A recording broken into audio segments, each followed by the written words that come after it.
ತಾಯಿಗೆ ಯಾವಾಗ ನೋವಾಗ್ತದಂದ್ರ ಅರ್ಥ ಮಾಡ್ಕೊಳ್ಬೇಕು. ಒಬ್ಬ ಯುವಕ ಸಾಲಿ ಕಲಿತ ಅವ್ರ ತಾಯಿ ಬಹಳ ಕಷ್ಟಪಟ್ಟು ಬಡತನದೊಳಗಿದ್ರು ಸಹಿತ ಕಷ್ಟಪಟ್ಟು ಆ ಮಗನನ್ನ ಬೆಳೆಸಿ ಚಲೋ ಸಾಲಿ ಕಲಿಸಿದ ಮೇಲೆ ಇವ ವಯಸ್ಸಿಗೆ ಬಂದ ಮೇಲೆ ಒಬ್ಬ ಯುವತಿಯ ಮೇಲೆ ಅವನಿಗೆ ಪ್ರೀತಿ ಹುಡುತ್ತು. ಪ್ರೀತಿ ಹುಟ್ಟಿದ ಮೇಲೆ ಆ ಯುವತಿ ಕೇಳಿಲ್ಲ, ನೀ ನನ್ನ ಪ್ರೀತಿ ಮಾಡಾಕತ್ತಿಯಲ್ಲ, ಮುಂದೆ ನಾವಿಬ್ರು ಮದ್ವಿ ಆಗೋರದೇವಿ, ನೀ ನನಗೋಸ್ಕರ ಏನ್ ಉಡುಗೊರೆ ಕೊಡ್ತಿ, ಗಿಫ್ಟ್ ಏನ್ ಕೊಡ್ತಿ ಅಂತ ಆ ಯುವತಿ ಕೇಳಿಲ್ಲ. ಅವಾಗ ಆ ಯುವಕ ಕೇಳತ್, ನಿನಗೋಸ್ಕರ ಏನ್ ಬೇಕು ಕೇಳು, ಏನ್ ಬೇಕಾದ್ ಕೇಳು, ಬಂಗಾರ ಬೇಕು, ಕಾರ್ ಬೇಕು, ರೊಕ್ಕ ಬೇಕ, ಏನ್ ಬೇಕು ಕೇಳಿ ಎಲ್ಲಾ ನಿನಗ್ ತಂದು ಕೊಡ್ತೀನಿ, ಆಕಾಶದಲ್ಲಿರುವ ಚುಕ್ಕಿಯನ್ನೇ ತಂದು ಕೊಡು ಅಂತ ಹೇಳ್ತಾರ. ಅವ್ರ ಅಪ್ಪನ ಚುಕ್ಕಿ ತಂದು ಕೊಡು, ಸುಮ್ ಹವಾ ಹಾಕದ. ಏನ್ ಬೇಕು ಕೇಳಿ ನಿನಗೆ ಎಲ್ಲಾ ತಂದು ಕೊಡ್ತೀನಿ ಅಂತಂದಾಗ ಆ ಯುವತಿ ಹೇಳ್ತಾಳಂತ, ನಿನ್ನ ರೊಕ್ಕ ಬೇಡ, ಬಂಗಾರ ಬೇಡ, ಏನು ಬೇಡ, ನನಗೇನು ಒಂದು ಗಿಫ್ಟ್ ಬೇಕಂದ್ರ ನಿನ್ನ ತಾಯಿಯ ಹೃದಯ ನನಗೂ ಬೇಕು ಅಂತ ಯುವತಿ ಕೇಳಿಲ್ಲ. ಅವಾಗ ಆ ಯುವಕ, ನನಗ ತಾಯಿ 9 ತಿಂಗಳು ಕಷ್ಟಪಟ್ಟು ಈ ಭೂಮಿಗೆ ತಂದಿರ್ತಾಳೆ, ಎತ್ತ ತಾಯಿಯ ಕರಳನ್ನ ಅರ್ಥ ಮಾಡ್ಕೊಳ್ಳಿರ್ತಕ್ಕಂಥ ಮಗ ಹೇಳ್ತಾನಂತ, ನಿನಕಿತ ಹೆಚ್ಚಿಂದೆ ನನ್ನ ತಾಯಿ ಹೃದಯ ಅನ್ನ, ನನಗೆ ನೀ ಮುಖ್ಯ, ನನ್ನ ತಾಯಿ ಮುಖ್ಯ ಅಲ್ಲ, ನನಗೆ ನೀ ಬೇಕು ಅಂತ ತಿಳ್ಕೊಂಡ ಹೇಳತ್ತಾನಂತ. ನನ್ನ ತಾಯಿ ಹೃದಯ ನಿನ್ನ ಕೈಯಾಗ ತಂದು ಕೊಡ್ತೀನಿ ಅಂತ ತಿಳ್ಕೊಂಡ ಆ ಯುವಕ ಮನೆಗೆ ಓಡಿ ಓಡಿ ಓಡಿ ಓಡಿ ಹೋದ. ಅವಾಗ ತಾಯಿ, ನನ್ನ ಮಗ ಬರ್ತಾನ, ಅವನಿಗೆ ಬಿಸಿ ಊಟ ಮಾಡಿಸ್ಬೇಕು ಅಂತ ತಿಳ್ಕೊಂಡು ಬಿಸಿ ಬಿಸಿ ಅಡಿಗೆ ಮಾಡಿ ರೊಟ್ಟಿ ಮಾಡಿ ಮಗುವಿನ ಬರುವಿಕೆಗಾಗಿ ಆ ತಾಯಿ ಹೊರಗಡೆ ಪಡಸಾಲಿ ಒಳಗ ಕಾಯ್ಕೋತ ಕುಂತಿರ್ತಾಳ.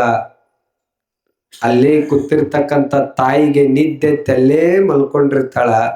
ಈ ಮಗ ಓಡಿ ಓಡಿ ಓಡಿ ಮನೆಗೆ ಬಂದವನೇ ಎಲ್ಲಿಗೋದ, ಸೀದಾ ಅಡಿಗೆ ಮನೆಗೆ ಹೋದ. ಅಡಿಗೆ ಮನೆಗೆ ಹೋಗಿ ತನ್ನ ಕೈ ಒಳಗ ಒಂದು ಚಾಕು ಹಿಡ್ಕೊಂಡೇ ಬಿಟ್ಟ. ಚಾಕು ತಗೊಂಡ ಹೊರಗಡೆ ಬಂದ.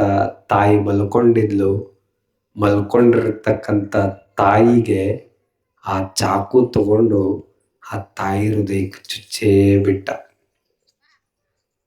ಚುಚ್ಚಿದ ಆ ತಾಯಿ ತಳಗಡೆ ಬಿದ್ದು ವಿಲ ವಿಲ ವಿಲ ವಿಲ ವಿಲ ವಿಲ ಒದ್ದಾಡಕತ್ತಾಳ. ತಾಯಿ ಹೃದಯದಿಂದ ರಗತ ಬರಾಕತ್ತದ, ಕಣ್ಣಾಗ ನೀರು ಬರಾಕತ್ತಾವ. ಯಾಕೋ ಮಗನೇ ಏನಾಯ್ತು, ಯಾಕೆ ಹಿಂಗ್ ಮಾಡಾಕತ್ತಿ ಅಂತ ತಾಯಿ ಒದ್ದಾಡಿ ಒದ್ದಾಡಿ ಚೀರಾಡಕತ್ತಾಳ. ಆ ಎತ್ತ ತಾಯಿಯ ಕರಳನ್ನ ಅರ್ಥ ಮಾಡ್ಕೊಳ್ಳತಕ್ಕಂಥ ಮಗ ಚುಚ್ಚಿ ಚುಚ್ಚಿ ಚುಚ್ಚಿ ಆ ತಾಯಿ ಹೃದಯ ತನ್ನ ಕೈ ಒಳಗೆ ಹಿಡ್ಕೊಂಡವನೇ ಎಲ್ಲಿಗೆ ತನ್ನ ಪ್ರೇಯಸಿಗೆ ಕೊಡ್ಬೇಕಂತ ಆ ತಾಯಿ ಹೃದಯ ಹಿಡ್ಕೊಂಡು ಹೋದ. ದಾರಿ ಒಳಗ ಒಂದ ಕಲ್ಲು ಅಡ್ಡ ಬಿದ್ದಿತ್ತು. ಆ ಹೋಗುವ ಅವಸರದೊಳಗ ಆ ಕಲ್ಲಿಗೆ ಎಡವಿ ತಾನೊಂದು ಕಡೆ ಬಿದ್ದ, ತಾಯಿ ಹೃದಯ ಒಂದು ಕಡೆ ಬಿದ್ದು ಹೋಗಿ ಆ ತಾಯಿ ಹೃದಯ ಒಂದು ಕಡೆ ತಿಪ್ಪ್ಯಾಗ ಬಿತ್ತು, ತಾನೊಂದು ಕಡೆ ಬಿದ್ದ. ನೋಡ್ರಿ ತಾಯಿ ಹೃದಯ ಎಷ್ಟು ವಿಶಾಲ ಅಂತಂದ್ರ ಆ ತಾಯಿ ಹೃದಯ ಮಾತಾಡ್ತದಂತ. ಏನು ಮಾತಾಡ್ತದಂದ್ರ, ಮಗ ನೀ ಎಡವಿ ಬಿದ್ದೆಲ್ಲಪ್ಪ ಮಗನೇ, ನಿನಗೆಲ್ಲರ ಪೆಟ್ಟಾಯ್ತೇನೋ ತ್ರಾಸ ಆಯ್ತೇನೋ ಅಂತ ತಾಯಿ ಹೃದಯ ಆ ಮಗನಿಗೆ ಕೇಳ್ತಿರ್ತದಂತಂದ್ರ ಆ ತಾಯಿ ಹೃದಯ ಎಷ್ಟು ವಿಶಾಲವಾಗಿರ್ತದಂತಕ್ಕಂಥದ್ದು ಅರ್ಥ ಮಾಡ್ಕೊಳ್ಬೇಕು. ನಮ್ಮ ಹಡದ ತಂದೆ ತಾಯಿಗಳಿಗೆ ಯಾವಾಗ ತ್ರಾಸ ಆಗ್ತದ, ಯಾವಾಗ ನೋವು ಆಗ್ತದಂದ್ರ ಅವ್ರು ಎಷ್ಟು ಕಷ್ಟ ಪಡಲ್ಲಕ್ಕ ಅವಾಗ ಅವ್ರಿಗೆ ನೋವು ಆಗುವುದಿಲ್ಲ. ಅವ್ರ ಅರಕ್ ಬಟ್ಟೆ ಹಾಕೊಂಡು, ಅರದ ಚಪ್ಪಲ್ ಹಾಕೊಂಡು, ಹೊಲದೊಳಗ ಬಿಸಿಲು ಎನ್ನದೆ ಮಳಿ ಎನ್ನದೆ ಹೊಲದೊಳಗೆ ಎಷ್ಟು ಕೆಲಸ ಮಾಡಿದ್ರು ಸಹಿತ ಅವ್ರಿಗೇನು ತ್ರಾಸ ಅನಿಸುವುದಿಲ್ಲ. ಹಣದ ತಂದೆ ತಾಯಿಗಳಿಗೆ ಯಾವಾಗ ತ್ರಾಸ ಆಗ್ತದಂದ್ರ ಮಗ ಬೆಳೆದು ದೊಡ್ಡವನಾಗ್ಬೇಕಾಗಿರ್ತಕ್ಕಂಥ ಮಗ ಏನಾದ್ರೂ ಅಡ್ಡ ದಾರಿ ಹಿಡಿದು ಚಟ ಮಾಡಕ್ ಬಿದ್ದತ್ತಂದ್ರ ಅವಾಗ ಹಣದ ತಂದೆ ತಾಯಿಗಳಿಗೆ ತ್ರಾಸ ನೋವಾಗ್ತದಂತಕ್ಕಂಥದ್ದು ಅರ್ಥ ಮಾಡ್ಕೋಬೇಕು. ಬೆಳಗ್ಗೆ ದುಡಿಯಾಕ್ ಹೋದ ಮಗ ಸಾಯಂಕಾಲ ಆದ್ರ ಮನೆಗೆ ಕುಡಿದು ಬಂದಾಗ ಆ ತಂದೆ ತಾಯಿಗಳಿಗೆ ತ್ರಾಸ ಆಗ್ತದಂತಕ್ಕಂಥದ್ದು ಇವತ್ತಿನ ಯುವ ಸಮಾಜ ಅರ್ಥ ಮಾಡ್ಕೊಳ್ಬೇಕು. ನಮಗೋಸ್ಕರ ನಮ್ಮ ತಂದೆ ತಾಯಿಗಳು ಎಷ್ಟು ಕನಸನ್ನ ಕಟ್ಟಿರ್ತಾರ ಅರ್ಥ ಮಾಡ್ಕೋರಿ. ಒಮ್ಮೆ ನಾವು ತಂದೆ ತಾಯಿಗಳನ್ನ ಕಳ್ಕೊಂಡವ್ರಿಗೆ ಗೊತ್ತದು. ತಂದೆ ತಾಯಿಗಳು ಇಲ್ಲಾರ್ದವ್ರಿಗೆ ಹೋಗಿ ಕೇಳ್ರಿ ಅವ್ರಿಗೆ, ಅವ್ರ ಬೆಲೆ ಅವ್ರಿಗೆ ಗೊತ್ತಿರ್ತದ, ನಿಮ್ಗೆ ಇದ್ದವ್ರಿಗೆ ಗೊತ್ತಾಗೋದಿಲ್ಲ. ಅವ್ರು ಹೋದ್ಮೇಲೆ ಗೊತ್ತಾಗತ್ತೆ ನಿಮ್ಗೆ. ಇದ್ದಾಗ ನಿಮ್ಗೇನು ಅನ್ಸಂಗಿಲ್ಲ. ಅದಕ್ಕಿದ್ದಾಗ ತಂದೆ ತಾಯಿಗಳ ಬೆಲೆ ಅರ್ಥ ಮಾಡ್ಕೋರಿ. ಚಂದ ದೇವ್ರಂತ ಪೂಜೆ ಮಾಡ್ರಿ. ಅವ್ರನ್ನ ಏನ್ ಕಳ್ಕೊಂಡ್ರು ಒಳಿ ಸಿಗ್ತದ ಹೇಳ್ತಾರಿಲ್ಲ ಜನಪದ ಕಲಾವಿದ್ರು. ದುಡ್ಡು ಕೊಟ್ಟರೆ ಬೇಕಾದು ಸಿಗತೈತ ಈ ಜಗದಲ್ಲಿ ಕಾಣೋ, ಹಡೆದ ತಾಯಿಯನ್ನ ಒಮ್ಮೆ ಕಳ್ಕೊಂಡ್ರೆ ಮರಳಿ ಸಿಗುತ್ತಾಳೇನೋ. ಎಷ್ಟು ಚಂದ ಆಡ್ತಾರಲ್ಲ. ಅದರ ಸಲುವಾಗಿ ತಂದೆ ತಾಯಿಗಳನ್ನ ಒಮ್ಮೆ ಕಳ್ಕೊಂಡೇವತ್ತಂದ್ರೆ ಈ ಜಗತ್ತಿನೊಳಗ ಏನು ಬೇಕಾದ್ರ ರೊಕ್ಕ ಕೊಡ್ತೇವಂದ್ರು ಸಹಿತ ಏನು ಬೇಕಾದ ದುನಿಯಾನ ಸಿಗುತ್ತದ. ತಂದೆ ತಾಯಿನ ಕಳ್ಕೊಂಡೇವತ್ತಂದ್ರೆ ನಾವ್ ಎಷ್ಟು ಕೋಟಿ ರೂಪಾಯಿ ಕೊಡ್ತೇವಂದ್ರು ಸಹಿತ ಅವರು ಸಿಗ್ಲಿಕ್ಕೆ ಸಾಧ್ಯ ಇಲ್ಲ ಅಂತಕ್ಕಂಥದ್ದು ನಾವೆಲ್ಲ ಅರ್ಥ ಮಾಡ್ಕೊಂಡು ಇದ್ದಾಗ ತಂದೆ ತಾಯಿನ ಚಂದ ಪ್ರೀತಿ ಮಾಡ್ರಿ, ಚಂದ ಅವ್ರ ಸೇವಾ ಮಾಡ್ರಿ. ಅವ್ರ ಸೇವಾದೊಳಗ ಬಹಳ ದೊಡ್ಡ ಶಕ್ತಿಯನ್ನ ಹೇಳಿದ್ನಲ್ಲ, ಪುಂಡಲೀಕನ ಕತಿ ಹೇಳಿದ್ನಲ್ಲ. ಅವ ಬರೀ ಏನು ಮಾಡ್ಲಿಲ್ಲ, ಬರೇ ತಂದೆ ತಾಯಿಯ ಸೇವಾ ಮಾಡಿದ. ಆ ಸೇವೆಯ ಪ್ರತಿಫಲವಾಗಿ ಸಾಕ್ಷಾತ್ ಆ ಪಾಂಡುರಂಗ ವಿಠ್ಠಲ ಬಂದವರಿಗೆ ಆಶೀರ್ವಾದ ಮಾಡ್ತಾನಂತಂದ್ರ ಆ ಸೇವೆ ಒಳಗೆ ಎಂತ ತಾಕತ್ತೈತೆ ಅಂತಕ್ಕಂಥದ್ದು ನಾವೆಲ್ಲರೂ ಸಹಿತ ಅರ್ಥ ಮಾಡ್ಕೊಳ್ಬೇಕು. ಅದರ ಸಲುವಾಗಿ ಚಂದ ಪ್ರೀತಿ.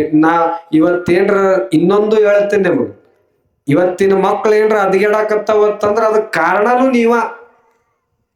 ನೀವ ತಂದೆ ತಾಯಿಗಳ ಕಾರಣ.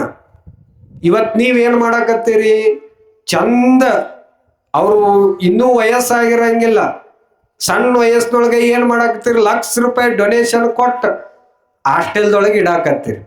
ಅವು ಹಾಸ್ಟೆಲ್ದೊಳಗೆ ಓದ್ತಾವೋ, ಜಗಳ ಮಾಡ್ತಾವೋ, ಏನ್ ಮಾಡ್ತಾವ ಅನ್ನೋದು ನಿಮ್ಗೇನು ಗೊತ್ತಿರುತ್ತೆ.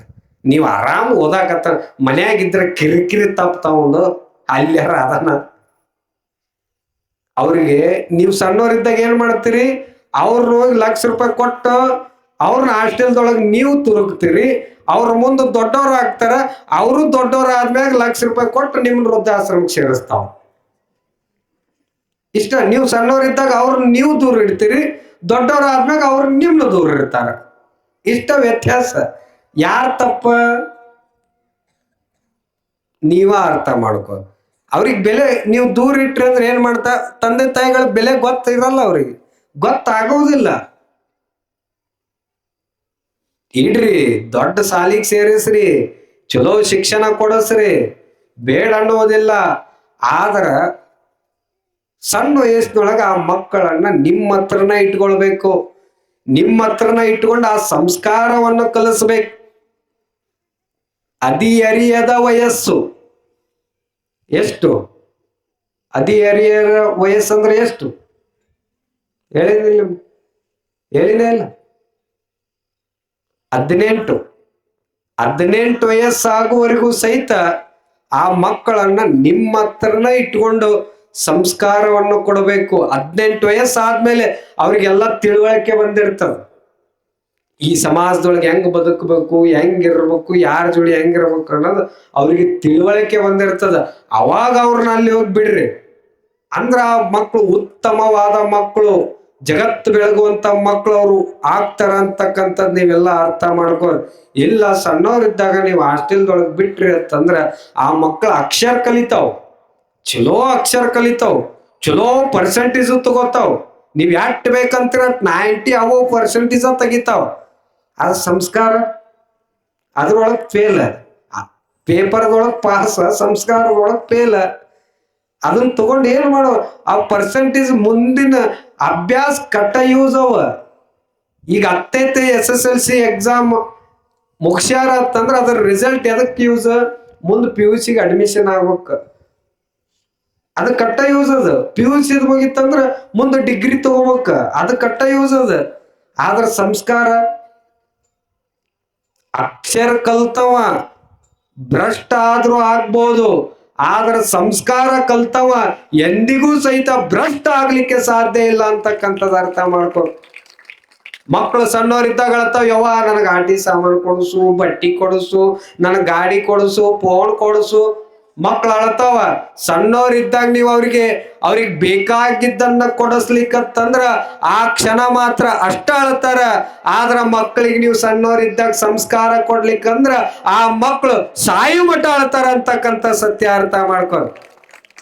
ಅವ್ರು ಸಾಯು ಮಠ ಅಳಬಾರ್ದತ್ತಂದ್ರ ನೀವೇನ್ ಮಾಡ್ಬೇಕು, ಬಾಲ್ಯದಲ್ಲಿ ಇದ್ದಾಗಲೇ ಅವರಿಗೆ ಸಂಸ್ಕಾರವನ್ನು ಕೊಟ್ಟು ಬೆಳೆಸಿದ್ರ ಆ ಮಕ್ಕಳು ಮುಂದೆ ಒಳ್ಳೆ ರೀತಿಯಾಗಿ ಬೆಳೀತಾವ ಅಂತಕ್ಕಂಥದ ನೀವೆಲ್ಲರೂ ಸಹಿತ ಅರ್ಥ ಮಾಡ್ಕೊಂಡ. ಆಲ್ಮತ ಸಮಾಜದವ್ರು ಹೆಂಗಂತಂದ್ರ ಇವರು ಲಿಂಗಾಯತರು ಅಲ್ಲ ಅನ್ನೋದು ತಲೆ ಒಳಗ್ ಭ್ರಮೆ ಇರ್ತದ. ಎಲ್ಲರೂ ಲಿಂಗಾಯತರ. ನಾವು ಈ ಆಲ್ಮತ ಸಮಾಜ ಲಿಂಗಾಯತರೊಳಗ ಒಳ ಪಂಗಡ ಒಂದು ಅಷ್ಟ. ನಾವೆಲ್ಲ ಲಿಂಗ, ನೀವು ನೋಡಿರ್ಬೇಕಾದ್ರೆ ಅಮೋಘ ಸಿದ್ದೇಶ್ವರನ ಕೊಳ್ಳಾಗ ಲಿಂಗ ಕಟ್ಟಿರಿಲ್. ನಿಮ್ಗೆ ಉದಾಹರಣೆ ಹೇಳ್ತೀನಿ. ಗೊಳ್ಳಾಳೇಶಂದ, ಗೊಳ್ಳಾಳೇಶ ಕುರಿಗಳನ್ನ ಮೇಯಿಸ್ತಾ ಇದ್ದ.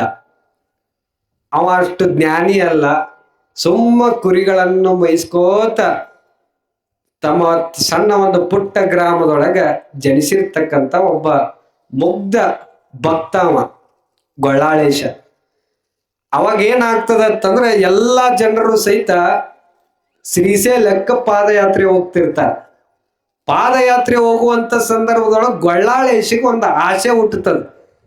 ಏನ್ ಆಸೆ ಹುಟ್ಟುತ್ತದ ಅಂತಂದ್ರ ನಾನು ಕೊಳ್ಳಾಗ ಲಿಂಗ ಕಟ್ಕೋಬೇಕು ಅಂತ ಅವನಿಗೆ ಆಸೆ ಹುಟ್ಟು ಏನ್ ಮಾಡ್ತಾರ ಅಂತಂದ್ರ ಆ ಶ್ರೀಶೈಲಕ್ಕೇನು ಪಾದಯಾತ್ರೆಗೆ ಹೋಗು ಭಕ್ತರು ಇರ್ತಾರಲ್ಲ, ಅದ್ರೊಳಗ ಒಬ್ಬ ಜಂಗಮ ಇರ್ತಾನ. ಆ ಜಂಗಮನಿಗೆ ಈ ಗೊಳ್ಳಾಳೇಶ ಹೇಳ್ತಾನ, ನೀವು ಶ್ರೀಶೈಲಕ್ಕೇನು ಹೊಂಟಿರಲ್ಲ, ಹೋಗಿ ಒಳ್ಳೆ ಬರುವಾಗ ಏನ್ ಮಾಡ್ಬೇಕಂದ್ರ ನನಗೆ ಶ್ರೀಶೈಲದಿಂದ ಒಂದು ಲಿಂಗ ತಂದು ಕೊಡ್ರಿ ಅಂತ ಆ ಗೊಳ್ಳಾಳೇಶ ಆ ಜಂಗಮನಿಗೆ ಅವನ ಕೈಯಾಗಿದ್ದಿರ್ತಕ್ಕಂಥ ಒಂದು ಅಲ್ಪ ಕಾಣಿಕೆಯನ್ನು ಕೊಡ್ತಾನ. ಕೊಟ್ಟು ಆ ಲಿಂಗ ತರ ಕೇಳ್ತಾನ. ಇವರು ಆಯ್ತಂತ ಆ ಕಾಣಿಕೆ ಇಸ್ಕೊಂಡು ಆ ಜಂಗಮ್ರು ಏನ್ ಮಾಡ್ತಾರ, ಶ್ರೀಶೈಲ ಪಾದಯಾತ್ರೆ ಹೋಗ್ತಾರ. ಪಾದಯಾತ್ರೆ ಹೋಗಿ ಒಳ್ಳೆ ಶ್ರೀಶೈಲ ಮಲ್ಲಯ್ಯನ ದರ್ಶನ ಪಡ್ಕೊಂಡು ಒಳ್ಳೆ ಅವ್ರು ಅದೇ ದಾರಿಗೆ ಬರ್ತಿರ್ತಾರ. ಆದ್ರ ಅಲ್ಲಿ ಒಂದೇನ್ ಸಮಸ್ಯೆ ಆಗಿರುತ್ತಂದ್ರ ಆ ಜಂಗಮ್ರ ಏನ್ ರೊಕ್ಕ ಇಸ್ಕೊಂಡು ಹೋಗಿರ್ತಾರಲ್ಲ, ಲಿಂಗ ತರ್ತೀನಿ ಅಂತ ಮರ್ತು ಬಂದ್ಬಿಟ್ಟಿರ್ತಾರ. ಅವ್ರು ಲಿಂಗನೇ ತಂದಿರಂಗಿಲ್ಲ ಅವ್ರು. ಅವಾಗ ಊರಿಗೆ ಬಂದ್ಮೇಲೆ ಅಯ್ಯಪ್ಪೋ ಈ ಗೊಳ್ಳಾಳೇಶ ಲಿಂಗ ತರ ಕೇಳಿದ, ನಾವು ಮರ್ತಾ ಬಂದೆ, ಅವ ನನ್ನ ಬಿಡಂಗೆ ಇಲ್ಲ ಅಂತ ತಿಳ್ಕೊಂಡು ಏನ್ ಮಾಡಿದ್ರ ಅಂತಂದ್ರ ಬರ್ತಾರ. ಗೊಳ್ಳಾಳೇಶ್ ಮುಂದ್ ಬಂದೇ ಬಿಟ್ಟ.